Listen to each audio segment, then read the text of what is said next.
আমি তো ছাগল চাষ ফসল একটু নষ্ট করছে, গোটা ছাগল গেল। সুলাইমান আলাইহিস সালাম বাবার কাছে অনুমতি নিলেন, আব্বা যে বিচারটা আপনি করছেন যদি সুযোগ দেন তাহলে আমি একটু চিন্তা করে দেখি। বাবা কত চমৎকার বলছে, বাবা হ্যাঁ তুমি চিন্তা করো, যদি কোনো নতুন রায় দিতে পারো। তখন হযরত সুলাইমান আলাইহিস সালাম দুইজনকে ডাকছে, খেদলাকেও ডাকছে আর কি ছাগলওয়ালাকেও ডাকছে। খেদলাকে জিজ্ঞেস করছে, রে খেদলা, তুমি যে তোমার যে ফসলটা নষ্ট করছে ওই ফসলটা চতুর্দিকে তুমি ঘেরা দিছো কিনা, বেড়া দিছো কিনা? হয় না বেড়া দেইনি। তো বেড়া দাও নি কেন? ধরছে তাকে, বেড়া দাও নি কেন? তো বেড়া না দিলে তো ছাগলে কিনা খায় আর পাগলে কিনা বলে। তুমি বেড়া দাও নাই, তো বেড়া দাও নাই, ছাগল তো ঢুকবেই। তুমি বেড়া দাও নাই, হুজুর এটা ভুল হইছে, দাঁড়াও ছাগল নিয়ে যাও কই। ধরে ফেলছে, খেদলার হাত থেকে ছাগল নেওয়ার ব্যবস্থা হইতেছে। ওদিকে ছাগলওয়ালারে জিজ্ঞেস করছে যে তুমি এর ফসলটা নষ্ট হয়েছে কোন সময়? হুজুর রাত্রবেলায়। রাত্রবেলায় ছাগলের তুমি গলায় দড়ি লাগাও নাই কেন? ছাগলের গলায় দড়ি লাগাও নাই কেন? হুজুর এটা ভুল হইছে।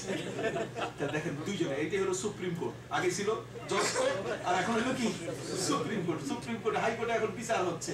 এই বিচারের মধ্যে হযরতে সুলাইমান আলাইহিস সালাম বললেন যে না, তোমার ফসল নষ্ট হয়েছে, এটাও ঠিক, বেড়া দাও নাই, ভুল করছো কিনা? তো তুমি ছাগলের গলায় রশি লাগাও না, এটা ঠিক করছো, ঠিক করছো না ভুল করছো? হ্যাঁ ভুল করছে। দুইজনেই যখন ভুল করছো তাহলে খেসারত দিতে হবে। তো এটা কিরকম? ওর ফসলটা বড় না হওয়া পর্যন্ত ছাগলটা তার কাছে থাকবে, ও দুধ খাবে। ও কি খাবে? ছাগলের দুধ খাবে।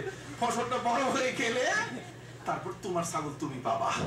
আলহামদুলিল্লাহ হুজুর, বিচারটা পাওয়ার মতো বিচার হয়েছে। কথা কি বুঝতে পারছেন?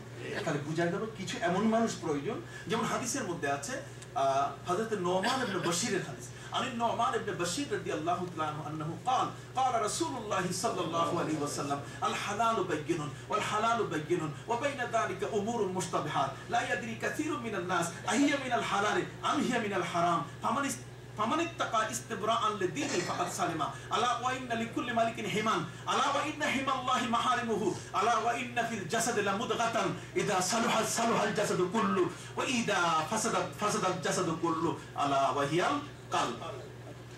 আমার রাসূল বলেন হালাল স্পষ্ট, হারাম কি স্পষ্ট। বলেন না হালাল স্পষ্ট, হারাম কি স্পষ্ট। কেমনে হারাম?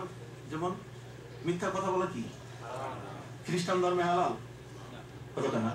ইহুদি ধর্মে, হিন্দু ধর্মে, মুসলিম ধর্মে, বৌদ্ধ ধর্মে, শিখ ধর্মে, কথা বলো কেন?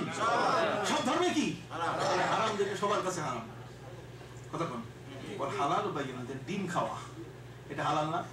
মুসলমানের কাছে, খ্রিস্টানের কাছে, ইহুদি যত আছে সবার কাছে ডিম খাওয়া কি হালাল। তাহলে দেখুন কতগুলো জিনিস এমন আছে যার হালালের ব্যাপারে সবাই একমত, আর যার হারাম হওয়ার ব্যাপারে সবাই কি একমত। আমার রাসূল বলেন আল হালাল বাইয়িনুন ওয়াল হারামু বাইয়িনুন ওয়া বাইনা যালিকা উমুরুম মুশতাবাহাত। হালাল এবং হারামের মাঝখানে কিছু জিনিস এমন আছে যেগুলো দোদুল্যমান, বোঝা যায় না। যেমন আপনার বাড়ির সামনে একটা বালতিতে আপনি পানি রাখছেন, এই পানি আপনি উযুর জন্য রাখলেন, আপনি ঘর থেকে পানি রেখে ঘরে গেলেন, ঘর থেকে বের হয়ে দেখলেন যে একটা কাক ওই পানিটার পাশ দিয়ে উড়ে গেল। আপনার দেখে সন্দেহ হলো যে এখানে কাকে তো মুখ দিয়েছে, কিন্তু আপনি দেখেন নাই মুখ দেওয়া। তাহলে পানিটা কি হলো? সন্দেহের পানি হলো। বলেন না পানিটা কি? এখন আপনি কি করবেন? উযু করবেন না তায়াম্মুম করবেন? কোন? আমি একটা ছোট ঘটনা বলি। হযরত ওমর ফারুক রাদিয়াল্লাহু তাআলা তার একজন সাথী নিয়ে বহু দূরে গেছে সফর করতে। ওমর, হযরত ওমর তার সাথে আরেকজন সাহাবী যাওয়ার পরে ওখানে রাত্রে গোসল ফরজ হয়ে গেছে। গোসল কি হইছে? গোসল যখন ফরজ হয়ে গেছে, এখন গোসল ফরজ হয়ে গেলে তো ফজরের নামাজ তো পড়তে হবে। এখন পানি নাই, কিচ্ছু নাই। তো সাথী যে উমরকে জিজ্ঞাসা করছে যে উমর এখন নামাজ পড়বো কি করে? তায়াম্মুম করা যাবে? হযরত উমর বলছে যে তায়াম্মুম তো উযুর জন্য নাযিল হইছে, ওটা তো গোসলের জন্য নাযিল হয় নাই। কথা বুঝে গেছে? কাজে আমি এটা বলতে পারি না। উমর বলছে আমি নামাজ পড়বো না ফজরের, আমি তো পানিও নাই, আর উযুর তায়াম্মুম দিয়ে গোসলের কাজ হয় কিনা এটা জানা নাই। সাথী যে সে বলছে যে না নামাজ পড়তে হবে, যদি মরে যাই। এই জন্য বলছে যে উযুর তায়াম্মুম তো ছোট, আর গোসলের তৈয়ম্মম খুব বড়, এই জন্য কাপড় চোপড় সব খুললে মাটির মধ্যে গুড়ি মুড়ি দেওয়া শুরু করছে। তৈয়ম্মম মাথা থেকে পা পর্যন্ত তৈয়ম্মম। কথা বুঝতে পারছি? মাথা থেকে পা পর্যন্ত বিরাট লম্বা তৈয়ম্মম করছে। তৈয়ম্মম করার পরে ফজরের নামাজ কি করছে? আদায় করছে। ফজরের নামাজ আদায় করার পর এখন দুইজনে হাঁটাহাঁটি।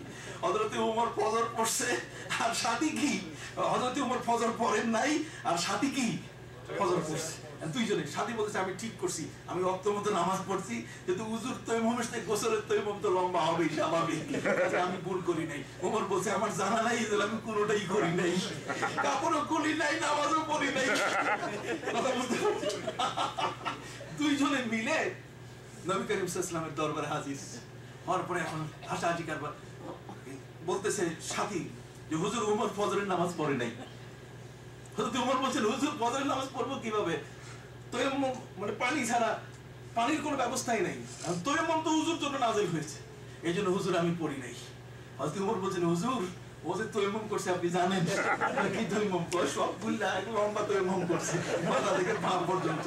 সেদিন নবীজি প্যারা নবী রাসূল সাল্লাল্লাহু আলাইহি ওয়াসাল্লামের মুখ থেকে দাঁত দেখা গেছে, মানে মিষ্টি হাসি দিয়েছিলেন এই ঘটনা শোনার পরে। নবী করিম সাল্লাল্লাহু আলাইহি ওয়াসাল্লাম বললেন যে ওমর তুমিও ঠিক করো নাই, ও ঠিক করে নাই।